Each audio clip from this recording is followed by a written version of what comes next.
Bonsoir à tous, bienvenue sur School TV, très heureux de vous retrouver pour ce nouveau Grand JT de l'éducation. Merci de votre fidélité. Au sommaire de cette émission, leur rôle est de défendre les intérêts professionnels des enseignants, des personnels de direction ou encore des conseillers principaux d'éducation. Mais concrètement, pour y arriver, de quels moyens disposent aujourd'hui les organisations syndicales de l'enseignement public? Ont-ils réellement le pouvoir de faire bouger les lignes?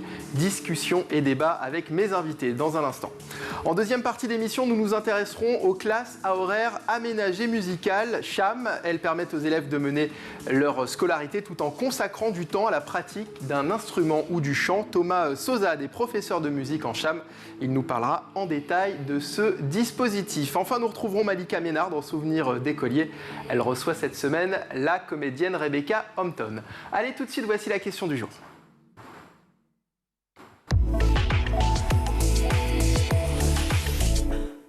Et je suis ravi d'accueillir Sophie Vénétité, secrétaire générale du SNES-FSU. Bonsoir.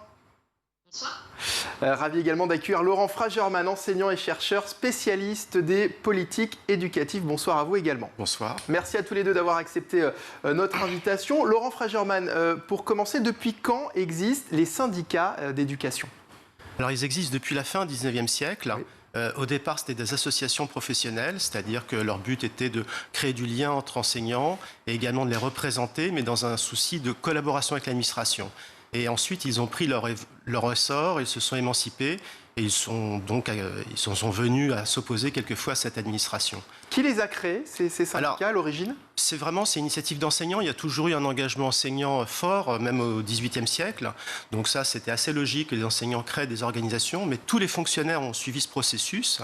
Ce qui explique d'ailleurs, cette genèse explique qu'il y ait une sursyndicalisation enseignante encore aujourd'hui. Donc, sous la Troisième République, le ministère n'était pas hostile aux amicales, on appelle ça comme ça, les amicales d'enseignants, mais par la suite, dès qu'elles ont commencé à être un peu revendicatives, il y a eu une répression assez forte. Quelles étaient les revendications au XVIIIe siècle? Alors, là, plutôt fin 19e, c'était des revendications qu'on retrouve encore aujourd'hui, c'est-à-dire des enseignants sont mal payés par rapport à leur qualification. Ça, c'est quelque chose qui n'a pas changé, même s'il y a des évolutions selon les périodes. C'était aussi tout simplement l'autonomie professionnelle par rapport, alors je pense surtout aux instituteurs qui étaient en pointe. L'instituteur de village ne voulait plus être dépendant du curé du village ou de l'élu local.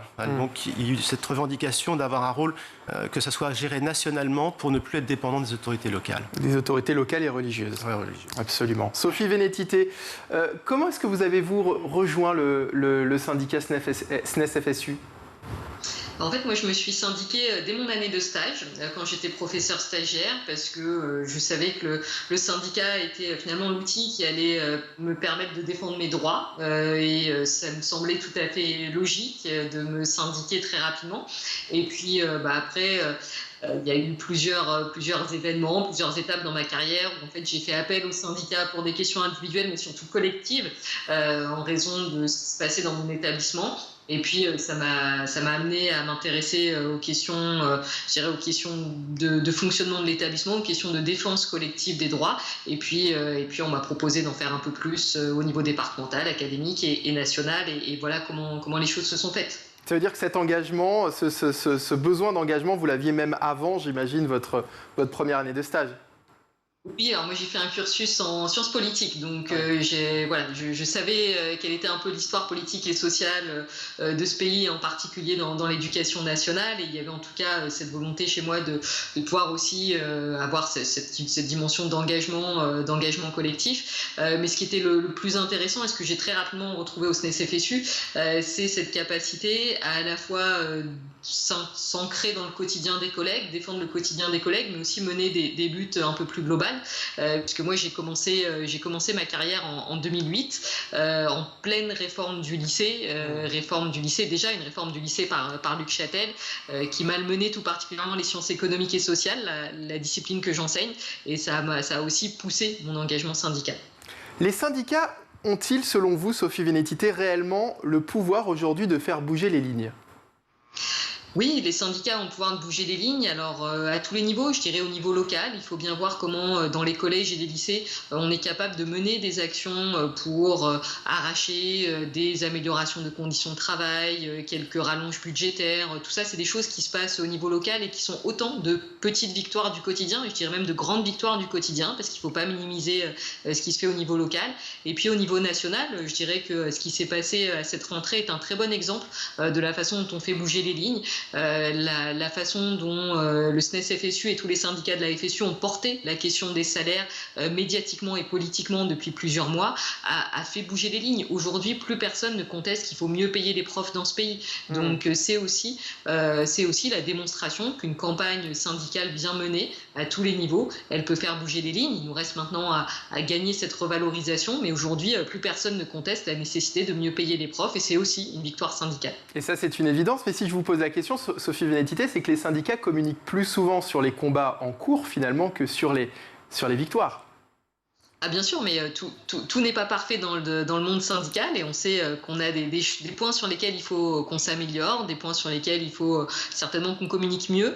C'est vrai les petites victoires du quotidien, c'est des choses qui peuvent changer la vie des collègues dans des établissements scolaires, qu'il faut certainement mieux mettre en avant. Et là, par exemple, ce qu'on a réussi à faire sur les salaires, ce sont des lignes qui bougent. C'est pas encore la grande revalorisation, mais c'est des lignes qui bougent, et c'est des choses qu'il faut être capable de mieux mettre en avant. Laurent Fragerman, vous êtes de cet avis, les syndicats ont le pouvoir encore dans notre pays de faire évoluer les choses, de faire bouger les lignes ? Oui, à partir du moment où on ne se raconte pas, on ne va pas prétendre qu'il y ait une cogestion, par exemple. C'était un terme à la mode il y a une vingtaine d'années. En fait, il n'y a jamais eu de cogestion. Le pouvoir, il est du côté du pouvoir politique et de l'administration. Mais il y a un contre-pouvoir syndical qui est plus ou moins fort, mais qui existe toujours. Je dirais, par rapport à votre question de tout à l'heure, que la difficulté souvent pour les militants syndicaux, il faut bien distinguer les strates, les adhérents, les militants, etc. Pour les militants syndicaux, comme il n'y a jamais de victoire totale, ils peuvent avoir le sentiment que cette victoire n'est pas suffisante et ne pas communiquer dessus, ce qui, à mon sens, effectivement, est dommageable parce que, du coup, ils ne montrent pas le fruit de leur action. Et dans la réalité, il n'y a aucune avancée qui soit arrivée parfaite. Oui, dans tous les domaines. De toute façon, je pense que de ce point de vue-là, quelquefois, la sagesse populaire ne trompe pas. C'est-à-dire que les gens savent bien que dans le monde enseignant, le syndicalisme a un poids. Et ce n'est pas par hasard, d'ailleurs, si la dernière loi de M. Blanquer, et plus globalement au niveau de la fonction publique, en 2019, c'était une loi qui visait à diminuer le pouvoir des syndicats. Pourquoi est-ce qu'il y a autant de différents syndicats en fait ? Il y a beaucoup de syndicats éducation, il y en a plusieurs. Quelles sont leurs spécificités ? Alors, je partirais à l'inverse en disant qu'en même temps, il y a un pôle de stabilité, il y a un pôle majoritaire, ce qui n'est pas toujours le cas dans le syndicalisme. On a la Fédération syndicale unitaire, représentée pour le second degré par Sophie Vénétité, qui est majoritaire et de loin. Dans le second degré, le SNES a plus de 40% des voix et ensuite, les syndicats, aucun syndicat ne dépasse les 10%. Donc on a vraiment quand même un pôle et en termes de militants, c'est encore plus net. Donc on a cette réalité-là. Ensuite, si on regarde un peu, il y a une scission. C'est-à-dire que le syndicalisme enseignant a longtemps été avec une seule organisation, quasiment, c'était la FEN. La scission de 1992 l'a fait éclater entre la FSU, dont on vient de parler, et le syndicat des enseignants, l'UNSA Éducation. Donc il y a eu cette scission-là qui pèse, parce qu'on voit bien que ce sont les deux grandes forces principales du monde enseignant, surtout dans le premier degré. Et après, bien, par sissiparité, comme dans le reste du monde salarial, on a eu création de petits syndicats, mais qui pèsent beaucoup moins en réalité. Sophie Vénétité, quelle est la spécificité du SNES-FSU par rapport aux autres organisations ? Je dirais qu'on est le premier syndicat dans les collèges et les lycées. Ça veut dire qu'on a un ancrage dans les collèges et les lycées que n'ont pas les autres organisations. On est présent dans la plupart des collèges et des lycées, donc ça veut dire qu'on a des représentants dans la plupart des collèges et des lycées. Nous-mêmes, en tant que militants syndicaux, on exerce toujours. Personne n'est déchargé entièrement au SNES-FSU. Moi, je continue d'exercer dans mon lycée. J'ai 4 classes cette année, par exemple. Donc c'est bien la preuve qu'on continue d'avoir un ancrage dans le quotidien que n'ont pas forcément les autres organisations. organisations syndicales. Et tout ça nous permet vraiment d'être en phase avec les préoccupations quotidiennes des collègues. On l'a vu par exemple l'année dernière sur la crise du Covid. Très vite, on a vu que toutes les histoires de protocole, d'ordre et de contre-ordre, ça ne passait pas et qu'on avait atteint un niveau d'exaspération qui était très important. Donc je dirais que cet ancrage local nous permet vraiment d'être en phase avec la profession. Et puis en tant que première organisation syndicale, la capacité à construire le rapport de force et à mener des mobilisations face au gouvernement en cas de réforme qui ne passe pas. Est-ce qu'il y a des sujets sur lesquels vous n'êtes pas d'accord entre organisations? Alors évidemment, le salaire des profs, on est tous d'accord sur le fait qu'il faut l'augmenter, ça c'est sûr, mais est-ce qu'il y a d'autres thèmes, d'autres sujets qui prêtent à débat entre les différentes organisations syndicales? Oui, bien sûr, parce qu'il y a des projets d'école différents et après tout, c'est plutôt sain dans une démocratie qu'il y ait différents projets qui s'expriment. Je sais qu'il y a des différences d'approche, par exemple, sur le baccalauréat ou sur le lycée. On l'a vu d'ailleurs au moment de des réformes menées par Jean-Michel Blanquer. Certaines organisations soutenaient le bac en contrôle continu ou soutenaient la réforme du lycée. On avait vu aussi des oppositions lors de la réforme du collège de Najat Vallaud-Belkacem en 2016. Donc oui, il y a des visions différentes du système éducatif, mais après tout, c'est le jeu démocratique et c'est très bien qu'on puisse avoir ce débat-là aussi. Alors ça tombe bien que vous parliez du bac, puisque dernièrement, les syndicats, dont le SNES-FSU, ont lancé une pétition afin que toutes les épreuves de spécialité du baccalauréat se déroulent en juin et non en mars. Oui, tout à fait, ça fait partie de ces mobilisations qu'on peut mener ensemble et de ces mobilisations sur lesquelles nous on arrive, en tout cas on essaye de rassembler toutes les organisations syndicales. Là, ces épreuves de baccalauréat, il nous semble qu'elles arrivent bien trop tôt. On est lancé dans une course contre la montre pour faire réussir nos élèves. Il faudrait qu'on gagne 3 mois de plus pour bien les préparer. Et on a réussi à embarquer d'autres organisations syndicales, y compris certaines qui, au départ, étaient peut-être favorables à la réforme. Je pense par exemple au SE-UNSA. Et ça montre bien aussi que des lignes peuvent bouger et que notre rôle est aussi en tout cas nous c'est comme ça qu'on conçoit au SNES-FSU, notre rôle est d'essayer de rassembler pour pouvoir agir le plus largement possible. Et là, elles se sont toutes ralliées à vous sur cette pétition pour le report donc, des dates des preuves du bac? Alors il ne manque que le SGEN CFDT. Mais sinon, toutes les autres organisations syndicales du champ éducatif se sont ralliées à nous, effectivement. Et pourquoi est-ce qu'eux ne sont pas d'accord pour qu'on essaye justement de bien comprendre comment les points de désaccord peuvent naître entre les différentes organisations?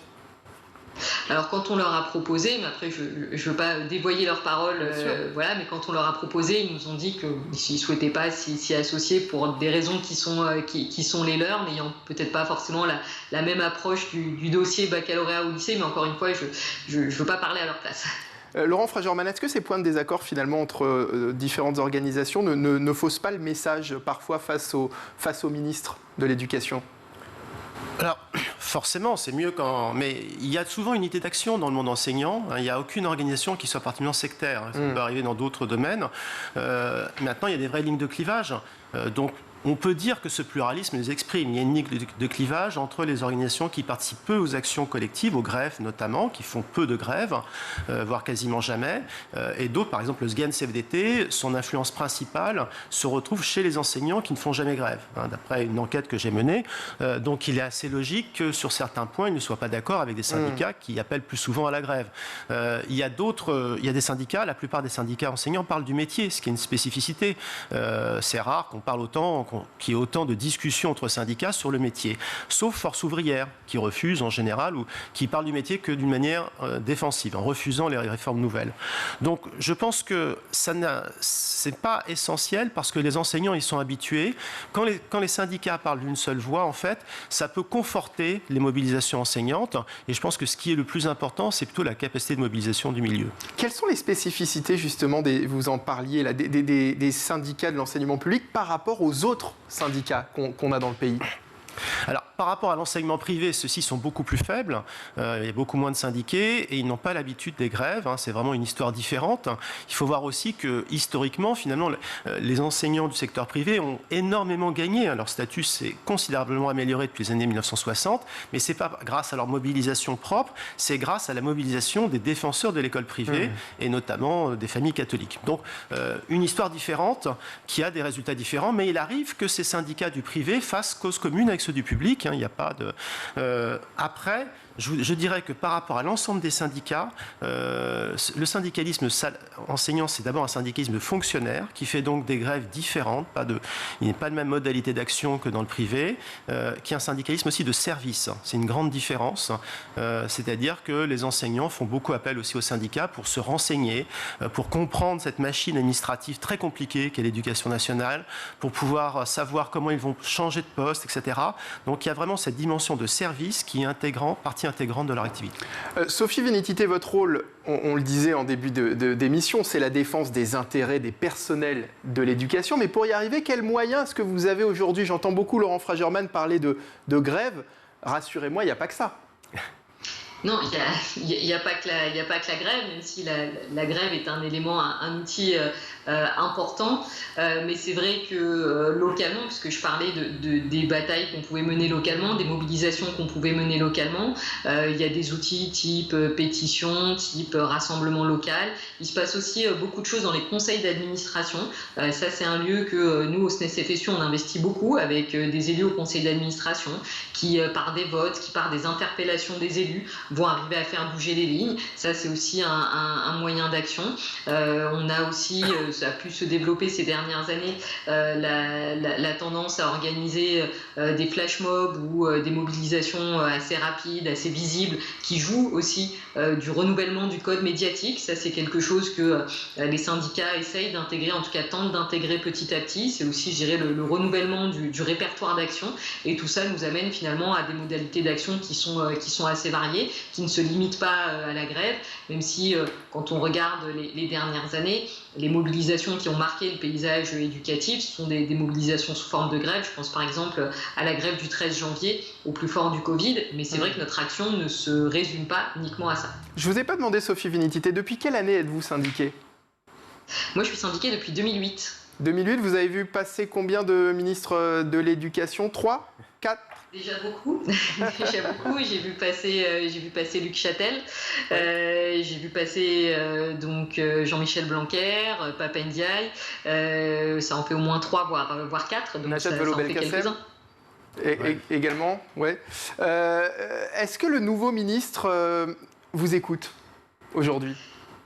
Oui, c'est un ministre qui nous écoute, avec qui les relations sont assez fluides, je dirais. En même temps, c'était difficile de faire pire qu'avec son prédécesseur. Donc on peut effectivement dialoguer, on peut échanger, mais c'est aussi ce qu'on lui a dit. À un moment, ça ne pourra pas suffire. Il faudra aussi des actes, parce que les très grands et les très beaux discours où il nous dit qu'il nous aime et qu'il aime beaucoup le métier d'enseignant, c'est vrai que ça fait du bien à entendre après 5 ans où le dialogue a été difficile, mais c'est pas ça qui augmentera la fiche de paye de chacune et chacun à la fin du mois. C'est pas ça qui diminuera le nombre d'élèves dans mes classes l'année prochaine. Donc la méthode a changé. Disons que c'est un bon début. C'est un retour à la normale. Moi, j'ai parfois du mal à me dire qu'il faut se féliciter d'avoir en face de nous quelqu'un qui se comporte bien avec nous. Je dirais que c'est quand même le b.a.-ba du dialogue social. Donc c'est un retour à la normale. Reste maintenant à passer aux actes. La semaine dernière, il a organisé au ministère un déjeuner avec des enseignants, des directeurs d'école, des conseillers d'orientation et des psychologues. Il dit vouloir organiser ça une fois par mois pour avoir de vrais retours de ce qui se passe sur le terrain. J'ai demandé hier à votre collègue du SNALC, Jean-Rémy Girard, ce qu'il en pensait. Il a dit qu'en gros, pour lui, c'était de la com. Vous êtes d'accord avec lui ? On est sur un exercice de communication parce que avoir les retours des personnels, il y a des organisations qui sont bien placées pour le faire. Ça s'appelle des organisations syndicales qui sont par définition représentatives de ce que font les personnels. Donc c'est vrai qu'on est dans un exercice de communication où il s'agit de montrer la proximité entre le ministre et les personnels. Maintenant, il y a d'autres manières de montrer cette proximité. C'est en prenant les décisions qui sont attendues plutôt qu'en surjouant la proximité à travers une mise en scène qui ne va pas tromper grand monde. Laurent Fragerman, c'est une mise en scène pour vous Je pense que ça répond aussi à un besoin de connaître réellement ce que pensent les enseignants. Et effectivement, c'est un des rôles traditionnels des syndicats. C'est-à-dire que très souvent, les syndicats alertent sur des dysfonctionnements possibles, sur des dérives. Je pense par exemple, on évoquait le bac, les problématiques très mauvaises de la gestion du bac en région parisienne ont été bien mises sur la table par les syndicats bien avant que ça se réalise. Donc déjà, si l'administration écoutait un peu plus les syndicats, ce serait intéressant. Maintenant, je pense aussi, voilà, c'est de la communication. On verra aussi, je rajouterais sur les moyens d'action, c'est l'état de droit. C'est-à-dire que très souvent, les syndicats, c'est assez amusant, les syndicats de fonctionnaires se battent pour que l'État applique ses propres règles, que les règles normales. Et donc, on a très souvent une action juridique et ça a tendance à se développer. Laurent Fragerman, il y a aujourd'hui une défiance au sein de la communauté éducative. Comment l'action syndicale a-t-elle évolué dans cette défiance entre les différents membres de la communauté éducative ? Alors, les syndicats, ils ont déjà comme grosse fonction d'unifier, de chercher ce qui rassemble. Et donc, je pense qu'ils ne mettent pas du sel sur les plaies. Ils ne vont pas en rajouter, y compris, ça se voit dans les rapports assez compliqués entre le SNES d'un côté, FSU, que vous interrogez là, et le SNP2N UNSA sur les chefs d'établissement qui étaient interrogés la semaine dernière. Donc, il y a toujours la recherche à un moment donné de ce qui est commun. Maintenant, oui, les syndicats peuvent pas... Enfin, de toute façon, les syndicats n'ont pas le monopole de représentation. Quand on interroge les enseignants, ils trouvent légitime que les syndicats les représentent et portent leur parole. C'est pour ça que M. Ndiaye aurait tort de vouloir les contourner. Mais en même temps, les enseignants, dans notre société moderne, ont les moyens, quand il y a quelque chose qui n'est pas exprimé par les syndicats, de le faire autrement. Je pense par exemple à pas de vague. C'était pas contre les syndicats, mais c'est quelque chose, un problème qui a émergé. Je ne sais pas si vous voyez de quoi je parle. Pas de vague. Le pas de vague. Pas de vague, c'était un hashtag au moment qui dénonçait des agressions contre des enseignants et lesquels n'étaient pas soutenus par l'administration. Donc ça a été un moment fort d'expression de la profession.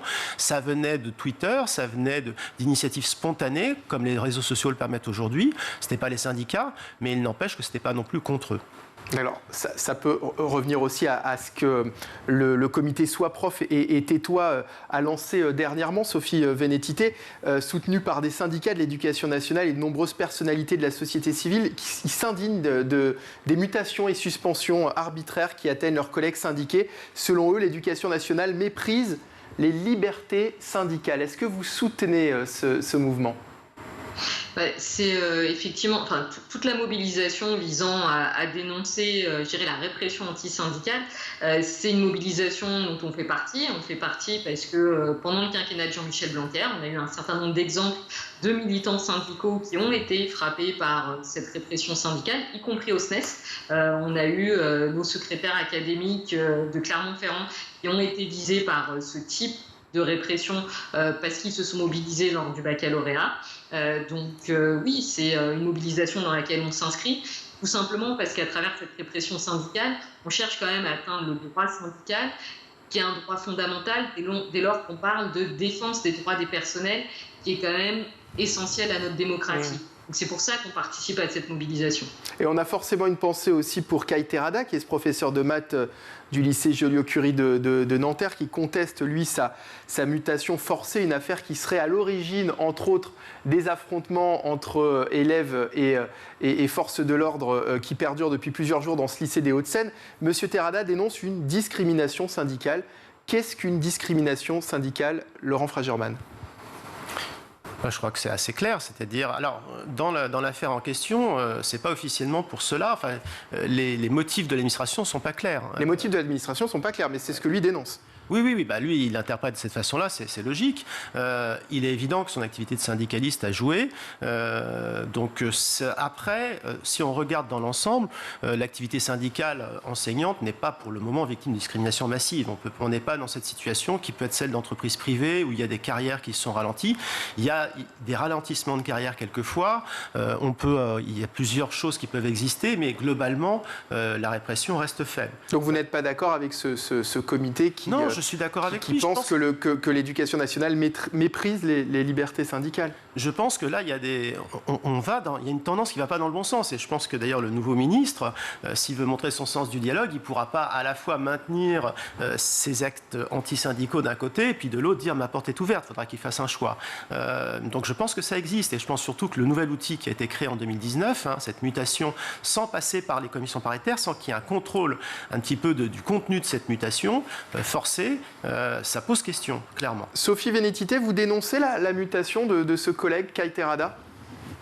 Oui, on fait partie notamment des intersyndicales au niveau départemental, académique et national qui, depuis le mois de septembre, se mobilisent, agissent pour dénoncer ce qui arrive à Caïté-Rada parce qu'on est quand même dans une situation où il y a pas mal d'indices qui laissent à penser qu'on est effectivement sur un cas de répression antisyndicale et surtout, ce qui nous a frappé, et moi j'ai encore eu l'occasion de le dire au ministère la semaine dernière, c'est qu'il y a un pourrissement de la situation qui n'est pas acceptable. Je veux dire, c'est depuis le mois de septembre que cette affaire est en cours. On est arrivé aux vacances de la Toussaint. On a vraiment l'impression que l'administration joue la montre et que ça a conduit à un pourrissement de la situation qui fait qu'il n'y a pas eu une semaine normale dans cet établissement depuis la rentrée.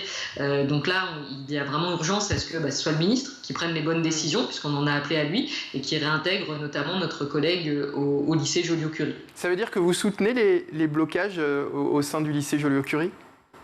Alors là, on parle d'action d'élèves, on ne parle pas d'action de professeurs.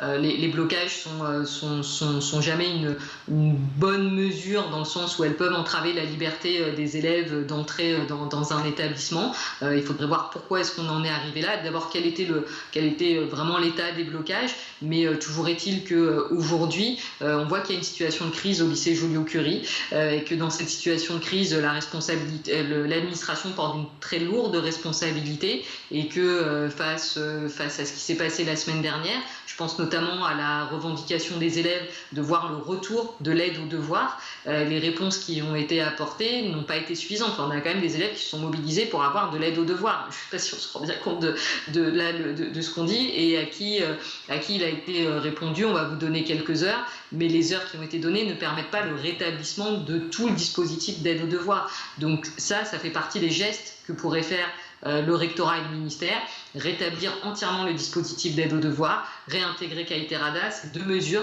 qui pourraient ramener le calme assez rapidement au lycée et surtout ramener de la sérénité. Je pense qu'aujourd'hui, c'est ce dont tout le monde a besoin, notamment les élèves.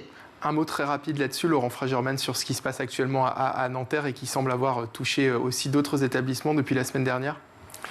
Je crois qu'après, il y a la problématique des élèves, comme ça a été dit. Et les élèves, on est maintenant dans une problématique de violence urbaine, dans un certain nombre de cas. Et c'est ça qui rend les choses difficiles. C'est-à-dire que ma génération, quand on bloquait le lycée, c'était de l'intérieur, on l'occupait.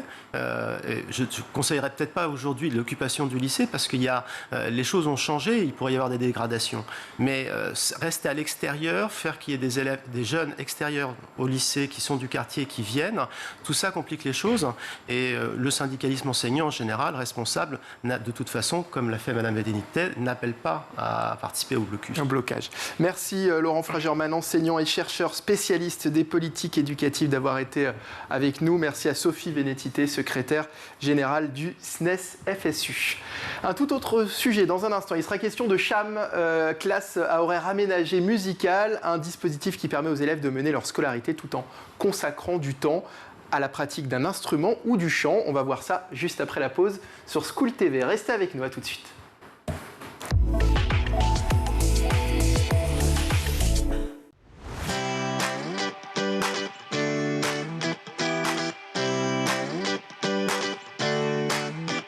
Chaque jour dans La Quotidienne, je reçois un invité pour parler d'éducation sans langue de bois. La Quotidienne, c'est l'émission qui partage avec vous des clés de compréhension et des pistes d'action. Tout cela avec une formidable équipe de chroniqueuses qui vous parle nutrition, pédagogie, littérature jeunesse. L'école, c'est la vie et c'est aussi l'avenir de vos enfants. Initiative locale, orientation, école à l'étranger. Je vous donne rendez-vous tous les jours dans le MAG sur School TV pour aborder une thématique forte de l'éducation en plateau, des profs, des parents, des élèves et des élus. Vous avez la parole tous les jours dans le MAG sur School TV. Le numérique ouvre le monde des possibles. On se retrouve tous les jours dans l'école du futur pour s'inspirer, pour décrypter la tech, le numérique, l'histoire, l'art ou encore les sciences, toutes ces matières qui nous permettent de mieux comprendre le monde de demain. Tous les jours, je vous retrouve dans le grand JT d'éducation pour débriefer ensemble l'actualité de la journée et se questionner sur l'avenir de nos enfants à l'école. En compagnie de chroniqueurs et d'invités, nous tenterons de répondre à une question d'actualité qui concerne l'éducation. Nous vous donnons chaque jour la parole dans le grand JT d'éducation. Toutes les semaines, on se retrouve dans Souvenirs d'écolier. Je vous propose un tête-à-tête avec une personnalité. Elle viendra se confier sur son enfance, elle nous racontera des anecdotes de sa scolarité et puis elle nous livrera sa vision de l'école d'hier et d'aujourd'hui.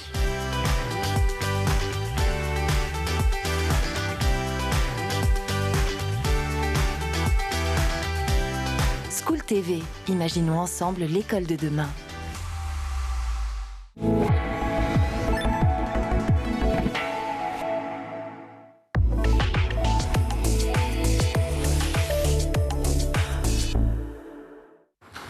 Et j'accueille pour la deuxième partie de notre émission Thomas Sauzade, professeur des écoles à Vaison-la-Romaine. Bonjour Thomas.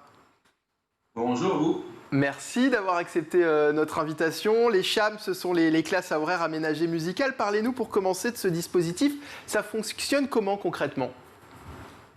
Alors moi je suis professeur des écoles sur Vaison-la-Romaine, dans le Vaucluse. Et j'ai la chance d'intervenir auprès des 36 élèves qui sont dans le dispositif horaire aménagé musique, donc du CE2 au CM2. 36 élèves de l'école primaire. Les élèves ont école le matin, ils font de la musique l'après-midi, c'est comme ça que ça marche ? L'horaire aménagé est basé sur le lundi et le mardi. Moi, je suis déchargé à 50% de mon temps de travail pour intervenir auprès de ces 36 élèves, le lundi et le mardi. Et le jeudi et le vendredi, on est en classe comme tout le monde. C'est-à-dire que le lundi et le mardi, ils font que de la musique ? Ils font de la musique à hauteur de 3h30 par élève. Donc je les prends en petits groupes et je les prends aussi en grands groupes. Donc moi je suis déchargé à 50%, mais je prends les élèves les uns après les autres, en petits groupes, en grands groupes. Donc 3h30 par élève par semaine ? 3h30 de musique par élève et par semaine. Et par semaine, d'accord. Et donc, et vous, et le reste de votre temps, vous êtes dans des classes, j'ai envie de dire, normales ? Dans ma classe. Voilà, dans ma classe de CM1, CM2.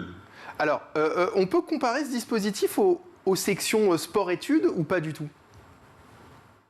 C'est un peu ça, on peut comparer ça au sport-études. Les élèves ont 3h30 donc, de musique par semaine sur le temps scolaire. Sur le temps scolaire.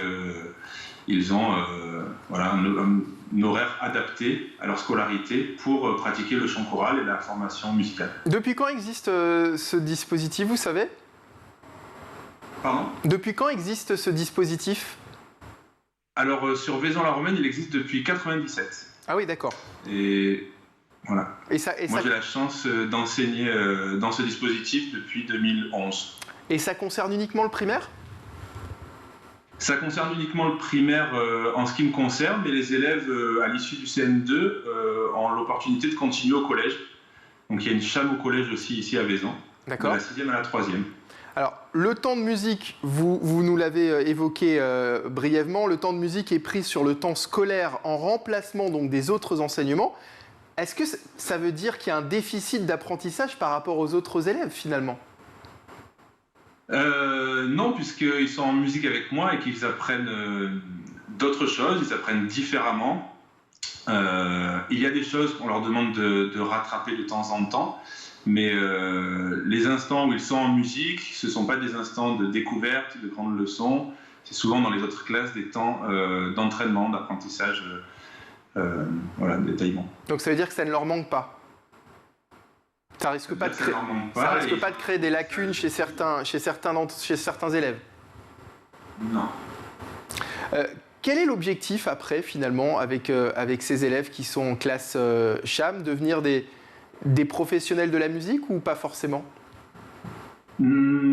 Pas forcément, en tout cas pas à l'école primaire, c'est pas un dispositif pré-professionnel, mais la façon dont j'enseigne au sein de ce dispositif, je pense que je partage l'objectif d'exigence vocale et la formation musicale, apprendre à lire, à écrire la musique, avec la notion de se développer soi-même au sein du groupe, de se faire plaisir à écrire, à échanger, à participer à un projet collectif et à montrer qui on est, se développer soi-même au sein du groupe. Vous me disiez que vous leur apprenez donc à lire et à écrire la musique. Qu'est-ce qui diffère, par exemple, avec une formation plus classique au conservatoire, par exemple ? Alors moi, je ne suis pas issu du conservatoire. Donc j'ai appris la musique par passion à l'extérieur, en pratiquant moi-même la musique.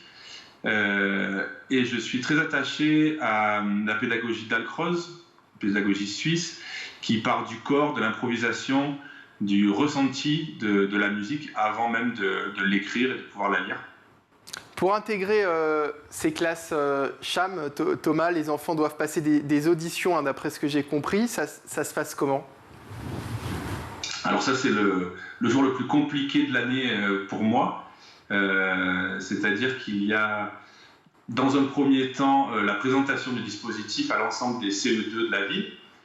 Et ensuite, à la fin du CE2, sur la base du volontariat, validé par les parents, les élèves passent une petite audition basée essentiellement sur leur motivation à intégrer le dispositif pendant 3 ans. Je ne suis pas tout seul, je suis avec le conseiller pédagogique en musique.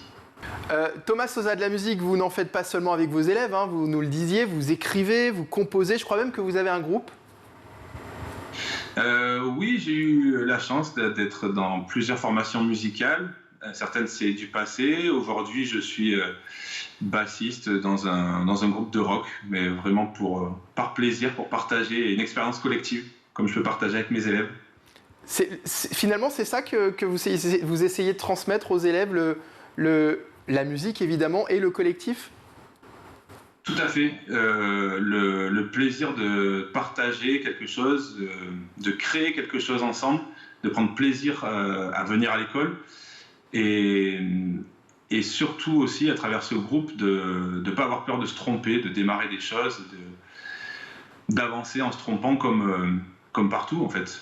Qu'est-ce que vous apprenez finalement à vos élèves ? Alors vous nous disiez, hein, vous nous expliquiez que vous leur appreniez à lire, à écrire la musique, mais qu'est-ce qu'on ne peut pas enseigner finalement dans une classe classique ? Parce que dans une classe classique, on fait aussi de la musique, mais on n'en fait pas autant. Tout à fait. On n'est pas à l'école primaire, en tout cas dans les programmes, sur la lecture et l'écriture. Et puis on n'aurait jamais le temps vraiment. Moi, j'ai la chance d'avoir les 3 heures de musique avec eux pour pouvoir faire ça. Donc ça, on ne peut pas l'enseigner dans une classe classique. Je crois que vous avez composé même des choses avec eux. Hein. Tout à fait. On est parti une année sur une pièce de théâtre qui nous avait plu, et donc on a décidé de la transformer sur les 10 mois de l'année en comédie musicale. Donc on s'est intéressé à tous les personnages et à la trame de cette pièce pour en faire une dizaine de chansons. Et ça a été présenté comment, en spectacle de fin d'année ? Ça a été présenté en spectacle de fin d'année. On a édité le livre aussi, avec la pièce de théâtre qu'on avait un petit peu réadaptée et le texte de nos chansons. Bon, et alors quelle est la prochaine étape ensuite pour les élèves une fois que le CM2 est passé ? C'est-à-dire ils ont le choix soit de laisser tomber complètement, soit de continuer en classe CHAM au collège, ou peut-être... alors vous me disiez que vous ne veniez pas du conservatoire, mais le conservatoire peut être aussi une prochaine étape pour eux. Tout à fait. Alors sur Vaison, on a une belle école intercommunale de musique, donc ils peuvent intégrer cette école. Ils peuvent continuer en CHAM jusqu'à la 3e, et depuis quelques années, on a ouvert une section jusqu'au bac. Donc il y a une option musique au baccalauréat à Vaison-la-Romaine. Eh bien, merci beaucoup Thomas Sosa d'avoir été avec nous, professeur des écoles à Vaison-la-Romaine dans le Vaucluse. Merci de nous avoir éclairé sur ces classes à horaires aménagés musicales qu'on appelle donc les CHAM. C'est l'heure de retrouver Malika Ménard. Merci. C'est l'heure de retrouver Malika Ménard dans Souvenirs d'écoliers. Cette semaine, son invitée, c'est la comédienne Rebecca Hampton. Est-ce que vous avez un moment marquant, drôle ? Alors, drôle, non, mais marquant, oui, toujours avec Monsieur Ullman. Donc avec John Travolta. C'est ça, avec John Travolta et GT, qui en fait, un jour, ma maîtresse étant absente, il est rentré dans la classe pour nous faire répéter, pour nous interroger sur les tables de multiplication. Donc j'étais hyper contente qu'il soit rentré dans la classe, et là, comme dans un film, parce que déjà, je m'imaginais toujours un peu dans un film. Vous saviez déjà que je voulais être comédienne ? Oui. Oui. Mais j'ai levé la main bêtement, parce que en fait, je ne connaissais pas les tables. Et là, il m'a posé plein de questions, plein de tables, et je me rappelle le 9 x 9. J'ai entendu 52, j'ai entendu 64, bref, donc j'ai dit n'importe quoi. Ouais. Tout sauf 81. Et donc, il m'a regardé comme ça, et il m'a dit, demain matin, rendez-vous à 8h30 dans mon bureau avec toutes les tables. Donc, je suis rentrée chez moi en larmes. Je dis, maman, je t'en supplie, fais-moi faire toutes les tables de multiplication. Donc, logiquement, là, ma fille est en plein table de multiplication. Et je lui explique cette anecdote à chaque fois. Elle me dit, non, mais c'est bon, là. C'est bon. Donc, voilà. Mais là, du coup, vous les connaissez pour toujours. En tout cas, 9 x 9, oui. Donc du coup, est-ce qu'il y avait un professeur préféré? On a bien compris, il y a le directeur. Il y a le directeur. Alors, j'ai adoré tous mes professeurs de primaire. Oui. Alors, j'ai plus les noms. Il y a des choses qu'on oublie, mais je n'ai plus les noms. Mais je sais que j'ai passé vraiment une scolarité de primaire très, très, très agréable. Et après? Après, un peu moins. Je vous expliquerai pourquoi. On peut passer directement à la Oui, suite. bien sûr. Voilà, donc j'ai quitté cette école. Je suis arrivée au collège Henri IV. Et en fait, quand je suis arrivée en 6e, je venais de tourner un film, en fait, fin CM2. Vous aviez déjà commencé? Oui. Alors, pour la petite histoire, j'ai fait Chantal Goya à 8 ans, donc de 8 à 10. Le spectacle Le Soulier qui vole, qu'elle est en train de jouer actuellement et qu'elle va terminer. Donc ça prenait beaucoup de temps, ça, dans la vie? Les week-ends et le mercredi, ce qui ne m'empêchait pas de travailler. Donc ça, c'était chouette, mais c'était un petit comité. On ne voyait personne, on était entre nous. Et après, j'ai tourné un film quand j'étais en CM2, donc avec une préceptrice qui me faisait travailler en Suisse. D'accord. Mais il y a une affiche qui avait été collée en fait devant le collège. Et vous étiez sur l'affiche? Et j'étais sur l'affiche. Et c'était horrible parce que, comme je vous l'ai dit, et ça ne m'a pas quittée, j'étais très timide. Et donc, j'ai un peu mal vécu cette affiche qui était devant l'école. Donc, les gens pensaient que je n'aimais pas parler et que j'avais un défaut de supériorité, alors qu'en fait, juste, j'étais timide. Ils n'avaient pas de la curiosité? Ils n'avaient pas envie d'entrer en contact avec vous? Non, c'est-à-dire que moi, j'avais tellement peur de tout le monde que je restais très enfermée sur mon lit. Et ils pensaient que vous aviez la grosse tête, quoi? Ouais, je pense. La grosse tête, je ne sais pas, mais en tous les cas, que je n'avais pas trop envie de parler aux gens. Et la réaction des professeurs? Oui, ils font leur truc. La 6e, c'est compliqué. Puis c'est un gros passage, je trouve, pour un enfant de passer en 6e. Le fait d'avoir plein de professeurs différents, le fait... Moi, en termes d'autonomie, j'ai un truc qui ne m'a jamais perdu, c'est que je me perds. C'est-à-dire que je n'ai pas le sens de l'orientation. Donc j'étais bien quand j'étais dans une classe en primaire, mais dès que je suis arrivée en 6e et il fallait changer de classe... Vous étiez tout le temps en retard entre les cours? Non, j'étais jamais en retard. Je ne suis jamais... Quoi qu'il arrive, je suis comme le lapin dans Alice au Pays des Merveilles, je ne suis jamais en retard. Mais non, mais c'est vrai que je trouvais ça très perturbant, et toujours pour les enfants d'ailleurs. Une matière préférée à l'époque? Le français. Le français toujours, et après l'espagnol et les langues en règle générale. C'est déjà la fin de ce numéro. On se retrouve demain, toujours en compagnie de Rebecca Hampton pour la suite de Souvenirs d'écoliers. À demain. Merci Malika, et à demain pour un nouveau Souvenir d'écoliers, toujours en compagnie de Rebecca Hampton. C'est l'heure du meilleur de School TV avec le Zap, c'est tout de suite. La nouvelle exposition qui se déroule en ce moment au plus jusqu'au 3 octobre 2023. Donc on a le temps de se déplacer à Dunkerque pour pouvoir venir la tester. Ça s'appelle Mathissime, des maths mises en majesté parce qu'il n'y a pas d'âge, pour justement découvrir que les maths sont extrêmement concrètes et extrêmement ludiques. Effectivement, ouais, Mathissime, c'est une exposition qui nous est louée par nos collègues de Cap Science. Elle est effectivement présente pour l'ensemble de la saison, plus précisément jusqu'à fin août 2023. Et elle est accessible à tous les publics à partir de 6 ans dans les textes, mais je suis persuadé qu'on peut aller plus jeune encore dans la mesure où on est accompagné de ses parents ou d'animateurs. C'est une exposition qui est très intéressante dans la mesure où elle cherche à dédramatiser et à rapprocher les maths vis-à-vis de tout à chacun, finalement de s'apercevoir qu'on n'est pas complètement ignorant en mathématiques, même si a priori on se sent des faiblesses ou des mauvais souvenirs scolaires. Oui, c'est ce que je disais tout à l'heure. On est finalement tous et toutes des Monsieur Jourdain de la pensée scientifique et mathématique. Il n'y a pas un jour qui passe sans qu'on se demande comment, justement, on peut mettre en relation un fait, une notion avec des personnes. On interagit en permanence et ça, c'est la logique mathématique qui se déroule littéralement devant nous. Oui, ce qui est très intéressant justement dans cette exposition, c'est de se dire qu'il y a une sorte de langage universel des mathématiques. Il y a notamment une partie assez intéressante de ce point de vue qui nous explique comment compter les anciennes civilisations mayas, sumériennes, romaines, etc. Tout ça pour aboutir au fait de se dire que même si les modes de comptage étaient différents, quelque part la solution est la même, et qu'aujourd'hui le langage mathématique est universel en fait. Donc c'est très intéressant tant d'un point de vue de l'usage quotidien des mathématiques que dans une approche culturelle et très humaniste en fait. Alors, ce que vous voyez notamment, qui est extrêmement intéressant, alors, le premier renseignement, c'est que le racisme et l'antisémitisme, puisque vous en parlez, vous le distinguez d'ailleurs dans un des derniers chapitres, sont bel et bien présents, voire omniprésents. En revanche, vous dites que ça procède des interactions entre jeunes et pas d'un corpus théorique. Ça, c'est un point extrêmement important du livre. Qu'est-ce que ça veut dire? Alors, l'idée essentielle, c'est qu'en abordant la question du racisme des jeunes, il ne s'agit pas de partir d'une théorie préalable, d'une définition dans l'abstrait. Mon pari théorique, c'est de partir de ce que les jeunes vivent et décrivent comme du racisme à l'école. Et ce à quoi je suis parvenu au fur et à mesure des entretiens, c'est à l'idée finalement que les élèves considère que le racisme, c'est d'abord des interactions face à face entre des jeunes qui s'identifient à des groupes qui se caractérisent par l'origine ou par la religion. Avec un glissement origine vers religion qui est très frappant. Avec des glissements, avec des confusions entre les Arabes, les musulmans, les Français français, les Français blancs français, tout un ensemble de variations sur ce thème. Et les élèves, c'est ce qui me frappe, vivent dans un monde racialisé, où chacun, quelque part, s'identifie à un groupe, et pour eux, c'est pas le problème. Alors, c'est déjà un problème d'identifier un individu par son appartenance à un groupe particulier. C'est ce qu'on appelait essentialiser, c'est-à-dire toutes les personnes de telle catégorie, telle origine sont les mêmes. Les Blancs, les Arabes, les Noirs. Voilà. Et ce qui est extrêmement troublant, c'est que les élèves se retrouvent finalement dans un monde racialisé, et le racisme commence lorsque le conflit commence. Ça veut dire que ce sont des interactions conflictuelles qui transforment des clivages latents en accusation raciste.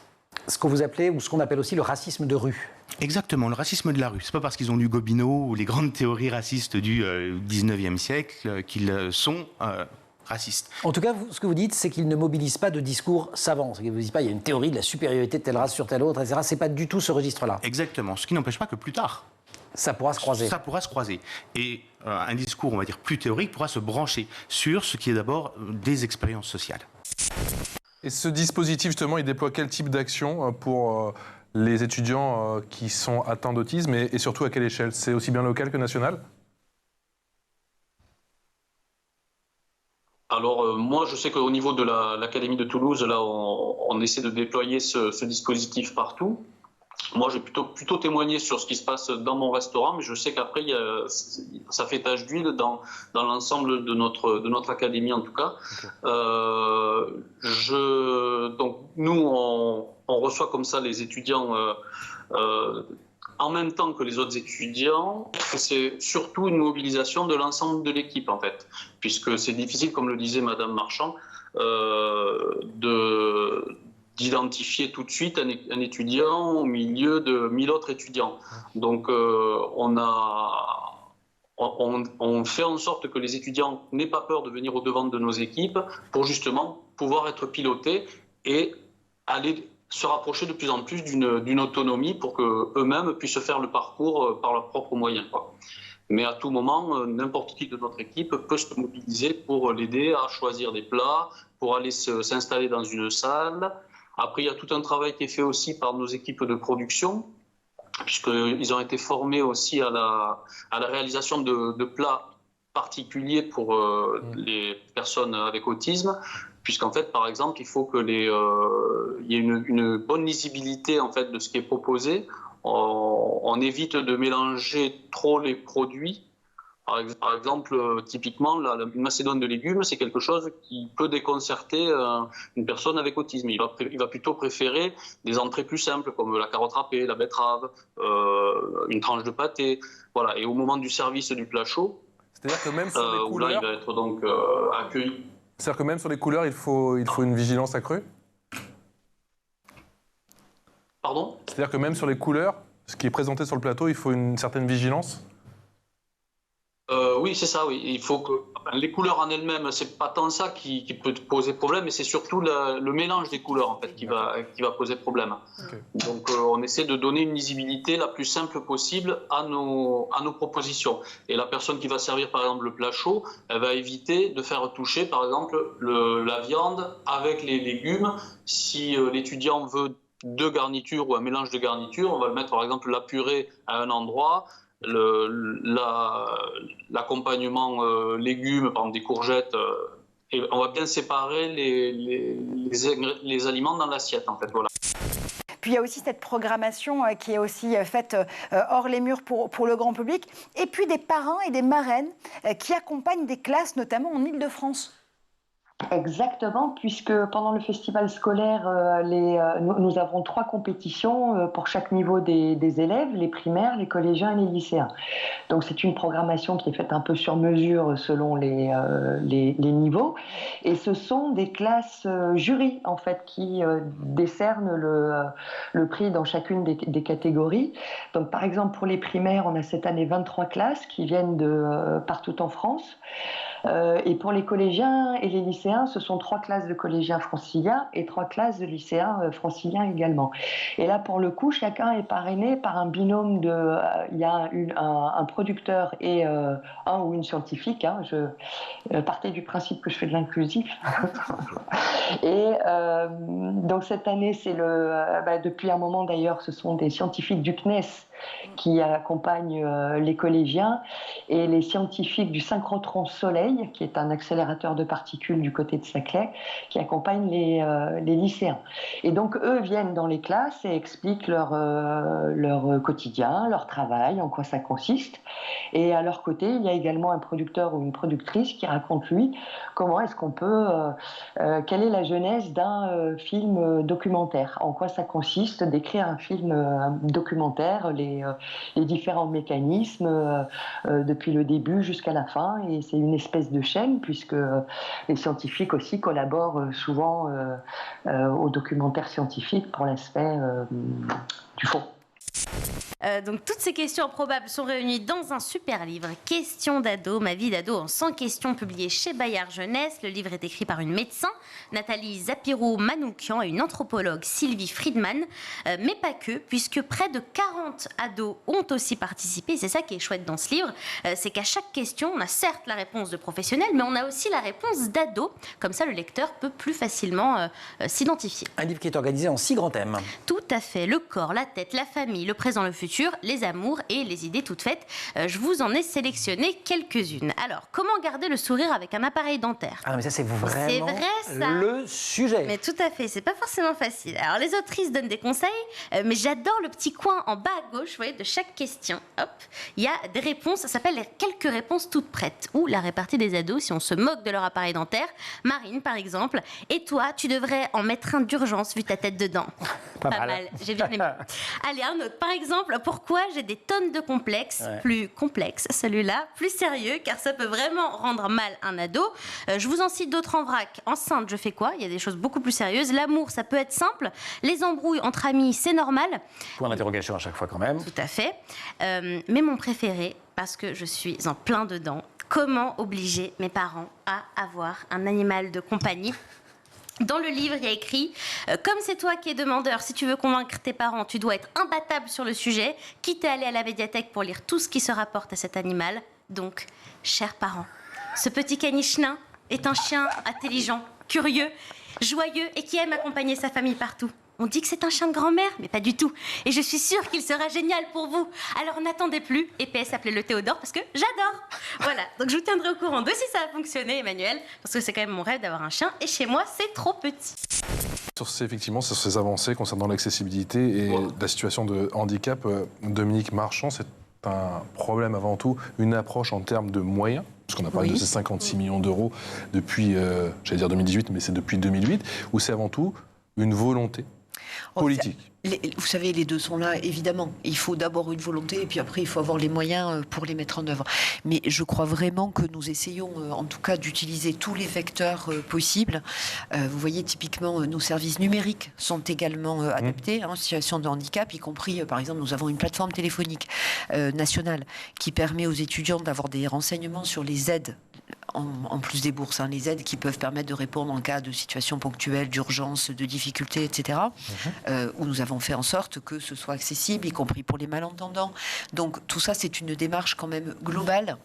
Et dans nos résidences également, je voudrais souligner, parce que j'y ai pensé en écoutant ce que disait le responsable de Toulouse tout à l'heure, ce qui est majeur aussi, c'est l'environnement des étudiants envers les autres étudiants qui sont en situation de handicap.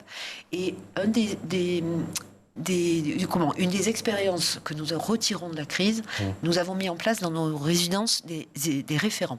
Donc des étudiants que nous employons, qui sont des référents handicap. Non, alors c'est deux choses. Qui sont des référents pour tout l'ensemble des étudiants en situation de handicap ou pas, et qui les aident à connaître tous les soutiens dont ils peuvent bénéficier, les aides qui font de l'animation, qui font du lien au sein des résidences. Parce qu'on a vu à quel point le lien social était majeur pour tous les étudiants, et aussi bien entendu, a fortiori pour les étudiants en situation de handicap qui ne se sentent pas isolés. Donc ça, c'est une mesure générale. Et par ailleurs, vous avez raison, dans nos services, et notamment dans les services sociaux, dans chacun des CROUS, il y a un référent handicap et qui permet de guider l'étudiant, y compris quand vous demandez un logement. Il faut cerner le mieux possible, et nous avons l'habitude de travailler avec les équipes médicales ou paramédicales qui accompagnent l'étudiant pour que le logement soit le mieux adapté possible à la nature du handicap. Et même, bien sûr. J'ai cru, alors dites-moi si je me trompe, j'ai cru lire qu'il y a même une personne, un proche, c'est ça, qui peut venir sur le campus, ou en tout cas près du logement, ou juste à côté du logement, dans certains cas, pour certains handicaps. Oui, sur certains handicaps, sur des handicaps lourds, nous savons le faire également. Je crois que voilà, nous sommes extrêmement attentifs à la situation particulière individuelle. Toute la difficulté, au final, c'est ça, c'est de répondre. Vous avez évoqué tout à l'heure 175 000 logements qui maillent le territoire. Toute la difficulté, c'est de répondre au mieux aux besoins de l'ensemble, et aussi d'avoir une attention individualisée. En tout cas, c'est ce que nous essayons de faire. Et donc, avec les travaux conjoints des équipes, vous l'avez vu sur le terrain, et puis, et notamment des services sociaux et de tous les services de la vie étudiante. Et voilà pour le ZAP, c'est la fin de ce grand JT de l'éducation. Merci à tous de l'avoir suivi. On se retrouve bien sûr demain, même heure, même endroit, canal 247 sur les Freebox ou sur internet schooltv.com. Merci aux équipes de School TV, Emma Guessel et Agathe Delannoy à la rédaction, Hector Humblot à la réalisation et au son, Alexis Ousta-Bassilis. Bonne soirée sur School TV, à demain.